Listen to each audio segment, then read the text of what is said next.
Hi, we're going to be talking about Chapter 4 in this set of notes, so I'll share my screen. You can see that Chapter 4 is on volcanism and extrusive rock. And so when we're looking, we've talked about igneous rocks and how they're formed and the partial melting of the magma and all of this. So, and some of the larger rock formations like dikes and sills and things of that nature. Let's look at this in a little bit different approach now.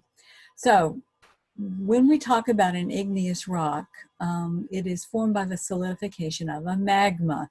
You may remember from the previous video that magmas form what you would call lava, but it's while it's underground. When it reaches the surface, that's when we refer to it as lava. So the molten material is magma underground and lava at the surface. And in fact, that's what we differentiate here. So we have a definition for magma, and that it's molten rock. It does have some gases that are held in solution by pressure associated with it.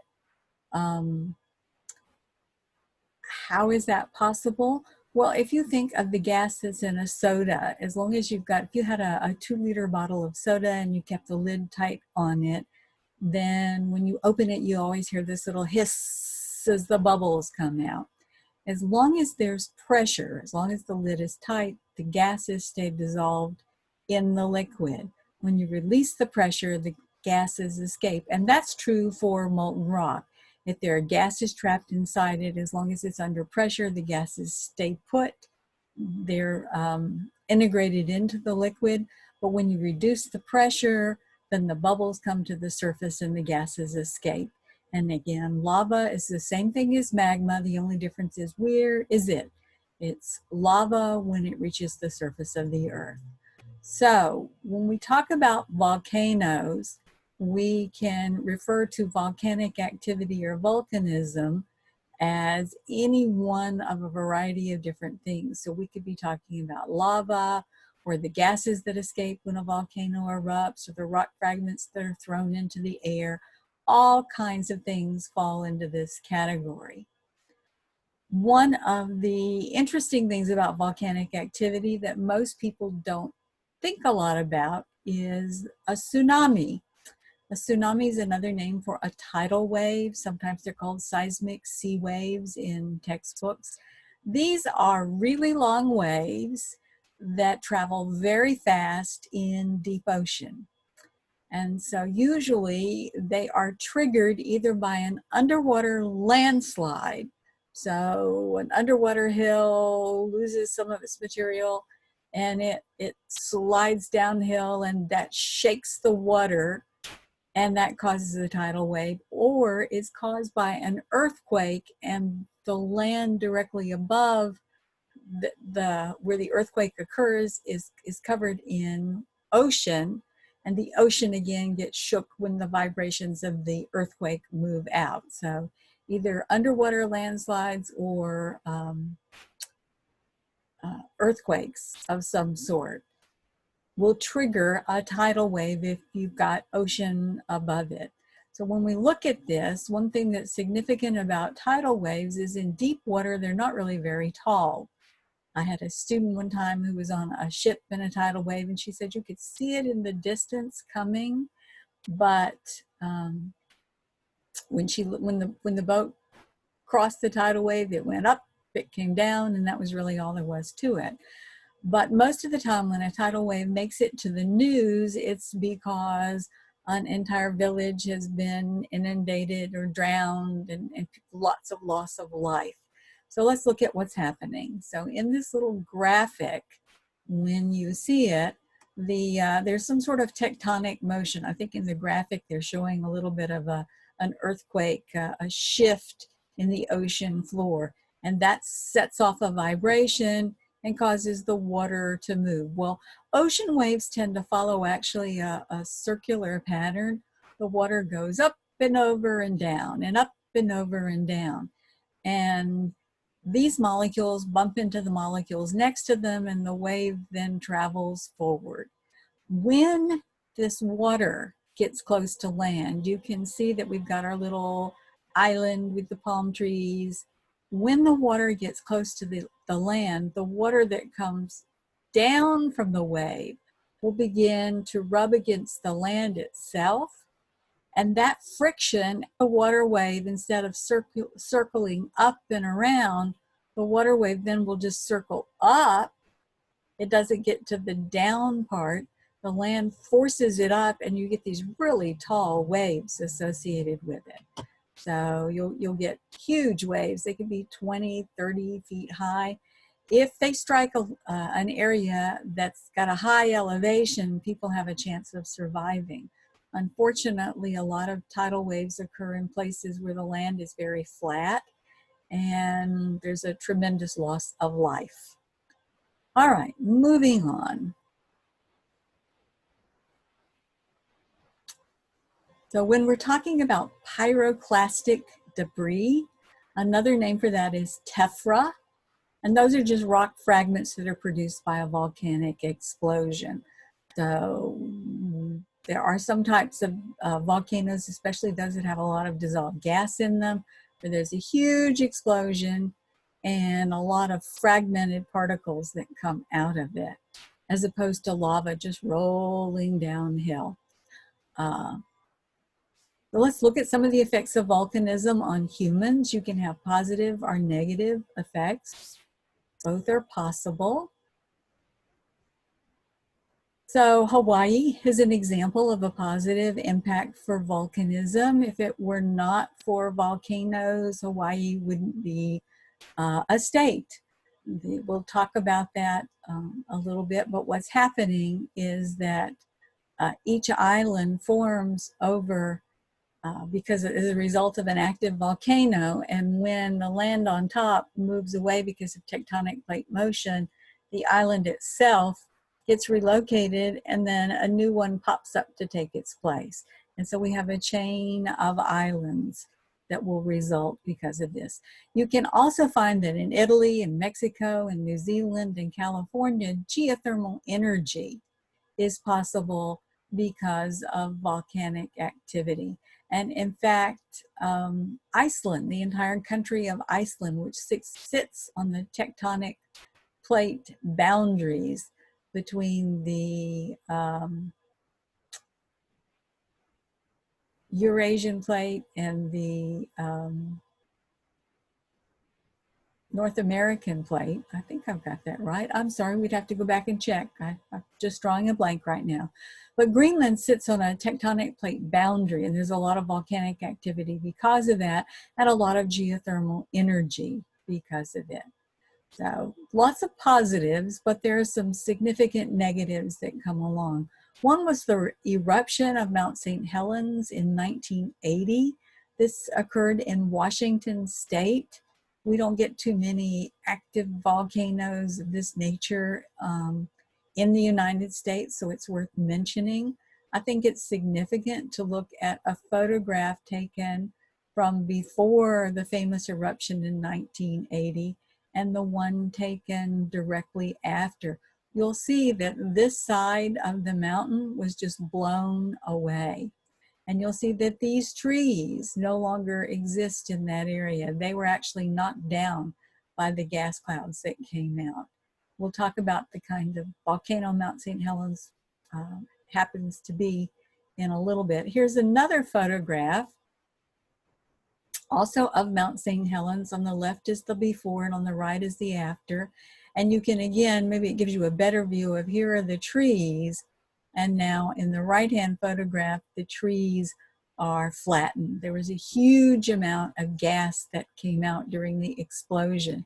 You can just see that this whole side and top of the mountain just was blown away. It was tremendous. Another famous volcano is Mount Vesuvius. It continues to erupt even today. And there was a tremendous explosion in AD 79 that buried Pompeii in 5 to 8 meters of ash. So that's, 15 to 25 feet of ash covering everything. People died. They tried to escape. In fact, there's a a wonderful exhibit that some of you may have seen at a science museum or an art museum, where they made cast of the impressions that that bodies were found after Pompeii was excavated. And you see people in positions where they were hidden. They think it was a combination of the ash that came out of it caused some of them to suffocate, but a large number of them were just killed because of the tremendous amount of heat associated with it. That they said that they got so hot their blood boiled. It was just amazing. Krakatoa is another famous one. This is an island in the Western Pacific. Find Indonesia and you can locate Krakatoa. And in 1883, about 2/3 of the island just blew off in an explosion.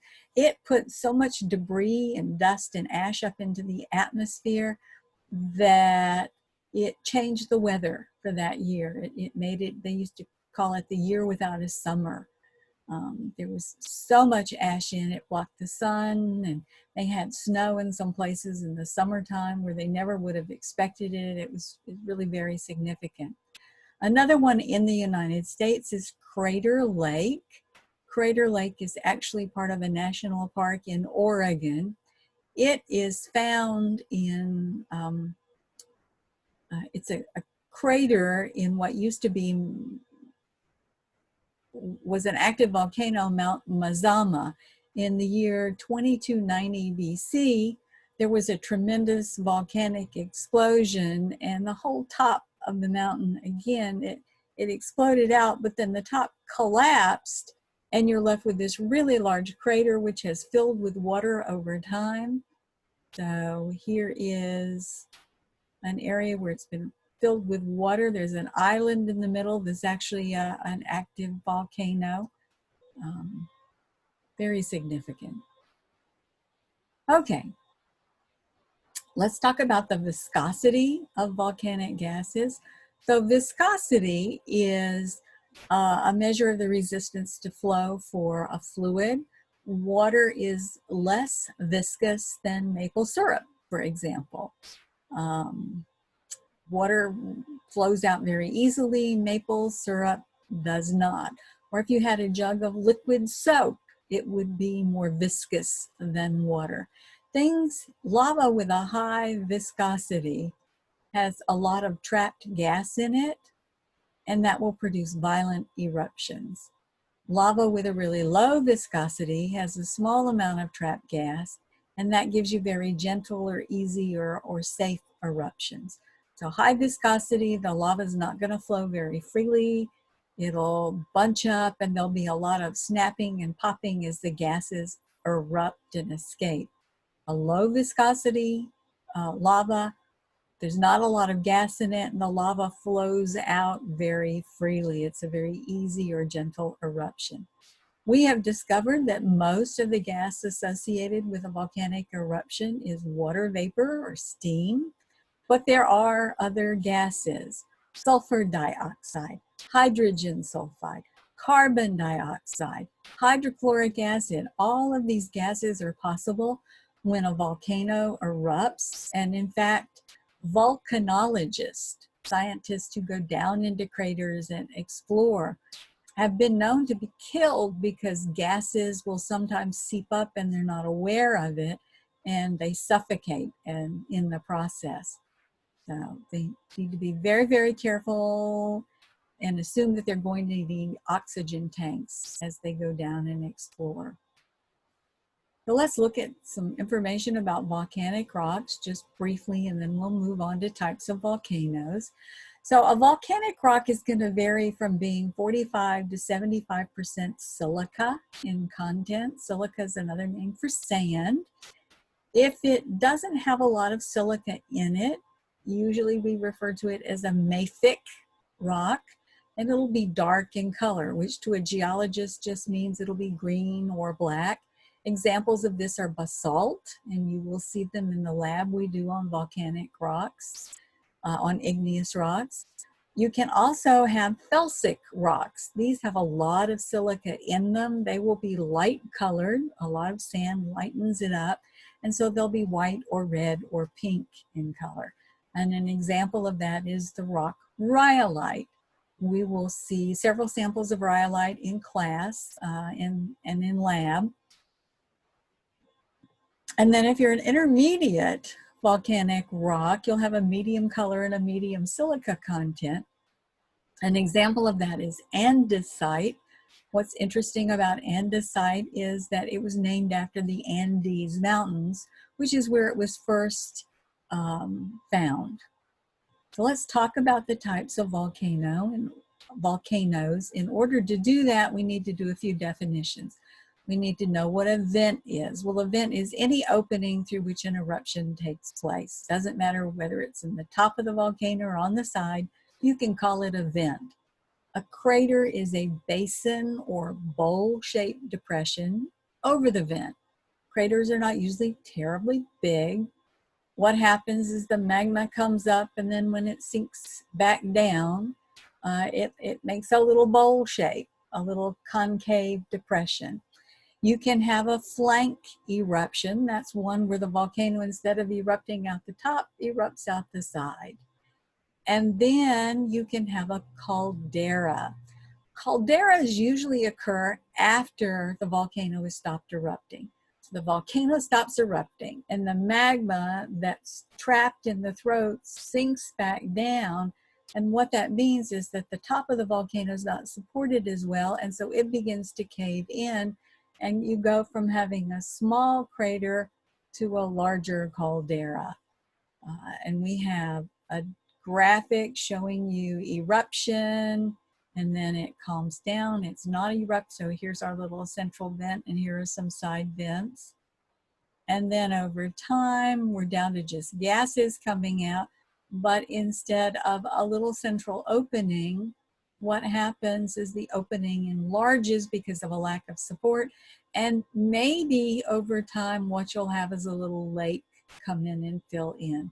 That is quite common, but it does not always happen. If you're someplace where it doesn't rain a lot, you don't get lakes. And in fact, this is a photograph of a caldera in the Canary Islands. So again, the original vent or crater for the volcano would have been way down here, and this larger circular depression is the caldera. Okay, we've got three major types of volcanoes, and we will talk about them. You have shield volcanoes. Shield volcanoes have very gentle slopes. They're mostly flat. They are named because they look like the shape that a shield carried by a knight would be if he laid it flat on the ground. They're really, really low, and they're really wide, but not very steep. So it doesn't look, if you could see all of it, it would not look like a traditional volcano. The sides are only tilted at 2 to 10 degrees. So that looks pretty flat. And the lava that comes out just flows and flows and flows, and that's why it spreads out. The lava tends to spread out. An example of this would be the Hawaiian Islands. The highest is Mauna Loa. It's in the Big Island. It is 28,000 feet above the ocean floor, but only about half of that is visible. The rest of it is under sea level. So if we were going to draw a shield volcano, we draw a low, flat thing with, and this is my central vent. So that's not a very good drawing, but I will expect you to be able to draw your rendition of a shield volcano. So low and flat, not very steep sides. These are physically the largest volcanoes you'll find. They just don't usually look it. We've got two types of lava flow associated with these. One is pahoehoe flow. It's a Hawaiian word if you haven't guessed. In this, the lava is smooth and has a glassy texture, and it forms a ropey, billowy configuration. What does that mean?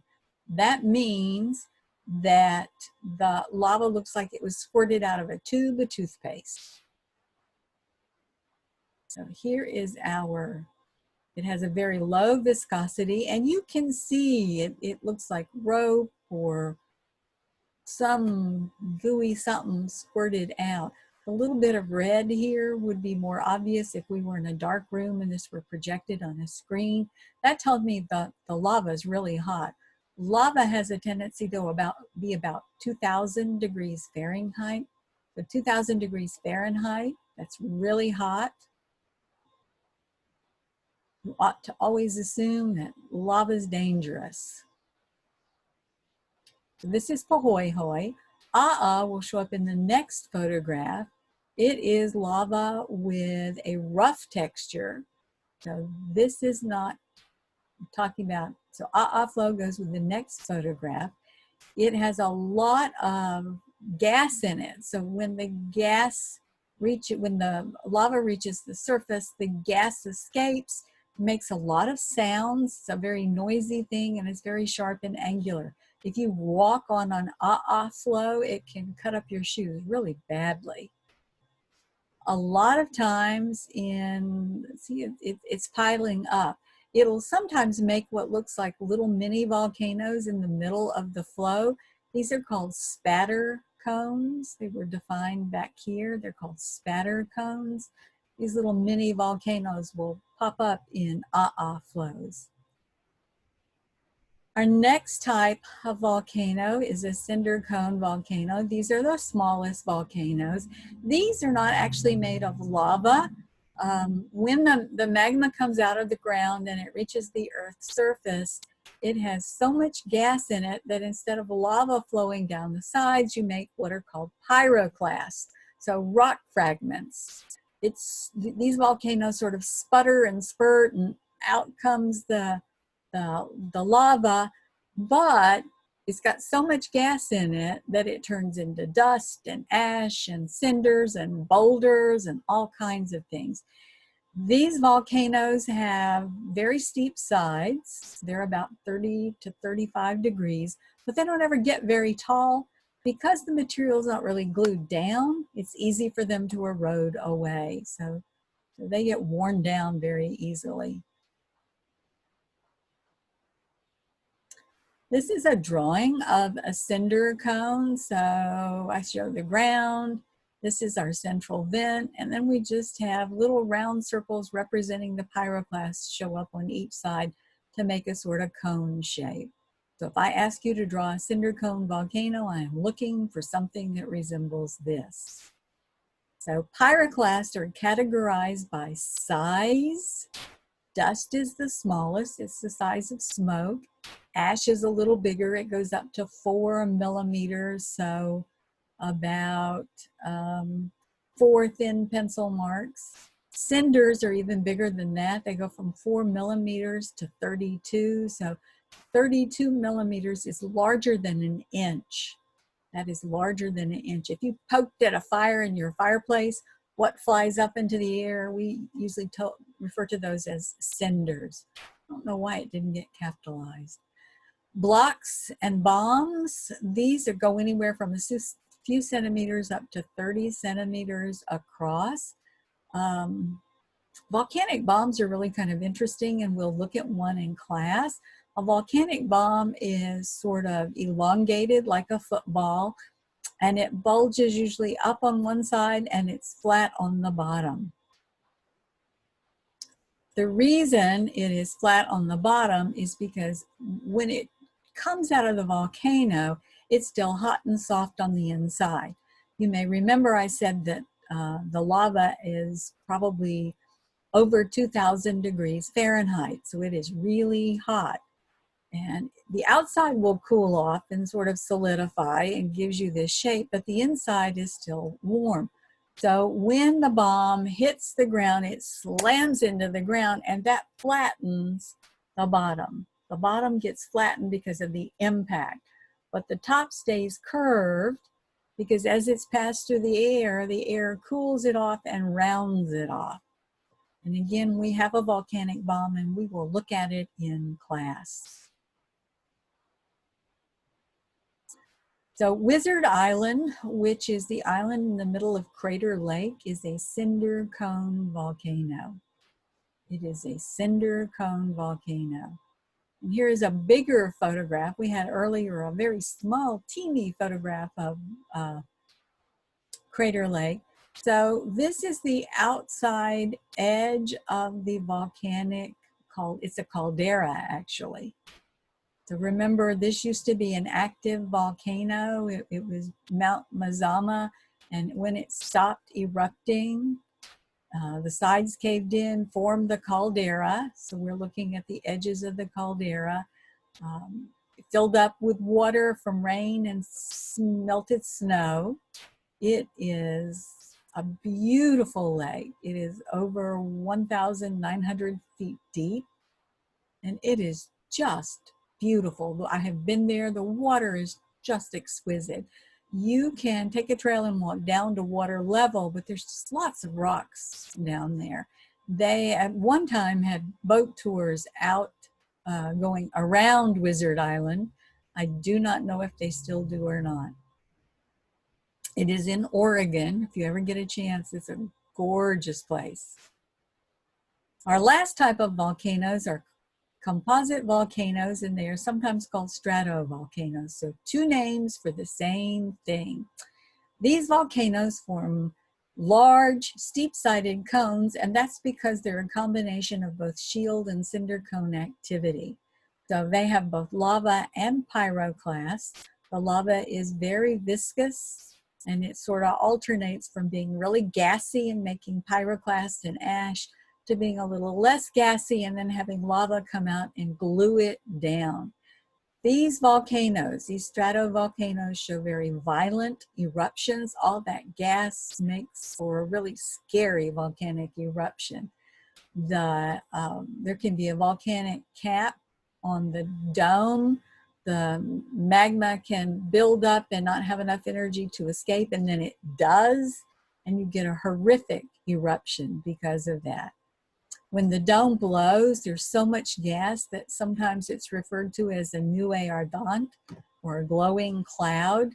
It's just got a lot of hot gases and frothed lava, so it makes the ash that comes out just flies through the air, and you certainly don't want to get caught in it. Mount Fuji in Japan is a stratovolcano. Mount Rainier in Washington State is a stratovolcano. Mount St. Helens is a stratovolcano. There's a whole chain of them going down the western side of the United States into Central America. So we have two photographs. The top one is a photograph of Mount Rainier. I've been there. It's in Washington State. It's beautiful. It's kind of fun to go to. You can see ice on some of the lakes even in July. And this is a photograph of Mount Fuji. I've been to Japan a couple of times, but have never been to Mount Fuji. I have a brother who lives in Japan, and so I've seen it at a distance, and that's probably all I'm ever going to do. It's a big deal to climb it. But again, these are both stratovolcanoes.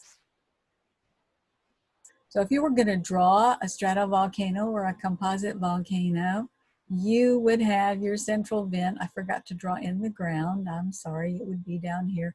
You would have a layer of boulders representing the pyroclast, and then you'd have a layer of solid material coming down and out representing the lava, and then another layer of boulders representing the pyroclast, and then another layer. So it's alternating.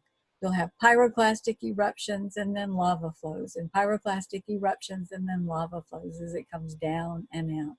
These have really steep sides, they're tall, and they're extremely dangerous. They are extremely dangerous.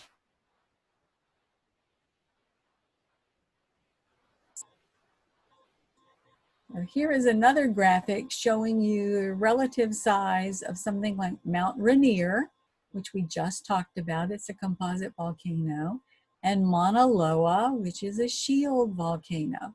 Remember I told you Mauna Loa is half underwater? So Mauna Loa, if you took the volume of it is enormous. Mount Rainier is not anywhere as large, but it looks somehow more menacing because you see so much more of it and the sides are really steep. We need to talk about lava floods and submarine eruptions. So not all lava comes out of volcanoes. Some of it occurs in areas where there's just a crack in the ground and a whole flood of it comes out and forms what we call plateau basalts. It'll form these plateau basalts. They can be up to 3,000 meters thick and be hundreds of square miles across. Now, when the basalt cools, it actually shrinks up a little bit. A lot of things shrink when they cool off. Metals do, and there are other things. They'll shrink when they cool off. And it shows what we refer to as columnar jointing. This is a photograph of an example of columnar jointing. You can see the vertical cracks in the rock. The Devil's Postpile, which is out in the western United States, is an example of basalt that's undergone columnar jointing. This is a side view of it. If you looked at a surface view, you would find that it has a honeycomb shape. So here are all the little cracks making these six-sided figures. You can see they look like giant stone columns pushed together in sort of a giant three-dimensional puzzle. To give you some idea of how big these are people. Here's a little man and here's another little man, or at least I think they're men. This is not a terribly good photograph.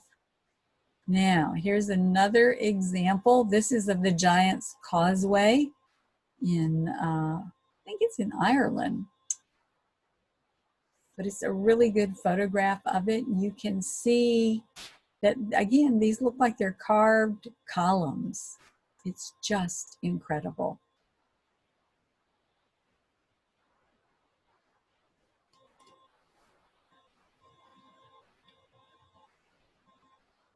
Now, here is another example. What's cool about this is we don't get a top view, but you can see it as a layer. So this is a layer of basalt with columnar jointing in it. Has a different kind of rock on top and a different kind of rock underneath. But this one in the middle is columnar jointing, and you can see these vertical marks. I one time told a group of students you could tell it when you drove by the vertical columns, and someone wanted to know about the vertical columns as you drive north, going up the mountains up on 321 into the Boone Blowing Rock area. Those vertical marks that you see on the rocks up there are actually drill marks made when they drilled holes to put dynamite down into it to blow off rock to widen the road. So not an example of columnar jointing. You have to go out west to see that. Here's another photograph of the Giant's Causeway, which is in Northern Ireland. And again, you can sort of see it. I have not been there. I would love to see it. Maybe one day.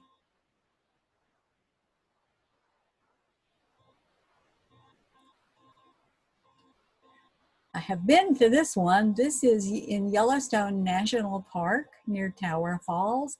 And again, you can see one kind of rock on the top, a different kind of rock on the bottom.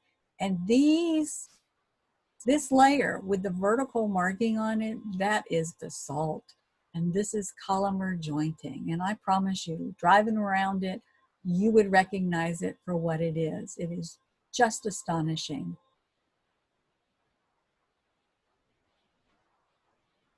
So if you were going to draw columnar jointing, a side view would look like this. We draw just vertical lines, and a top view has this sort of honeycomb look to it.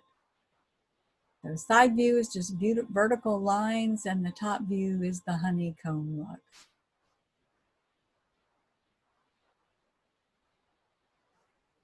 So sometimes lava doesn't cool at the Earth's surface. It actually cools quickly in a different location, and so you can form islands. Hey, that would be Hawaii. You can form pillow lavas. We'll see a picture of that in a minute, or even lava tubes. So pillow lavas look like pillows, although I always thought they looked like a grape cluster where the grapes were really close together, or just this huge tight pile of dark colored pillows. So what happens is that the lava, instead of spreading out over the surface on the top of the ground, it does it underwater. And so when the water pushing down on it, the lava comes out and the water rounds it because of the pressure.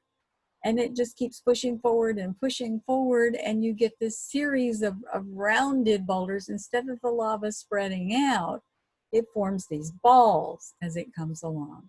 And it has a very rounded shape. So here are two photographs of that. The one on the left is actually underwater.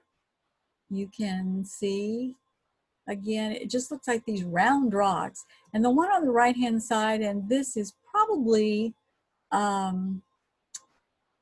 geologist's hammer. They're a little more than a foot long to give you some scale.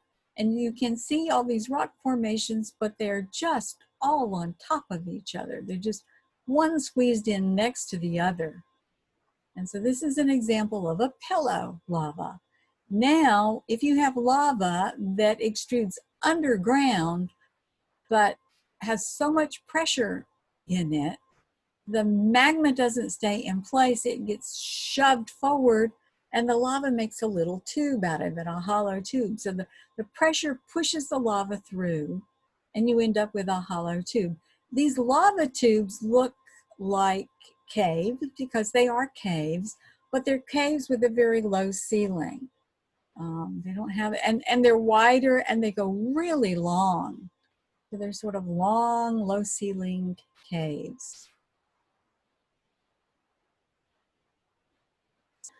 So where does lava come from?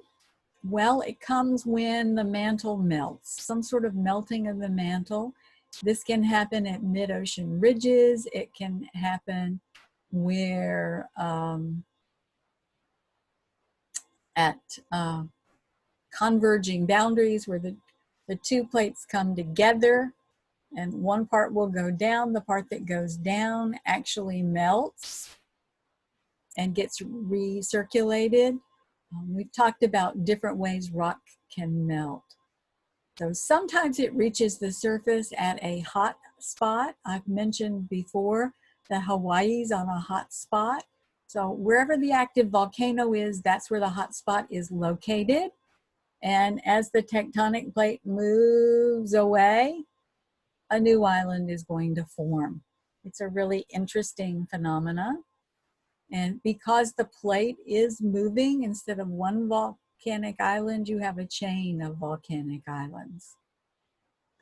So you can also have the crust melting because of friction around these, again, these tectonic plate boundaries. It doesn't have to be a hot spot. The Pacific Ocean has a plate boundary around it known for its volcanic activity.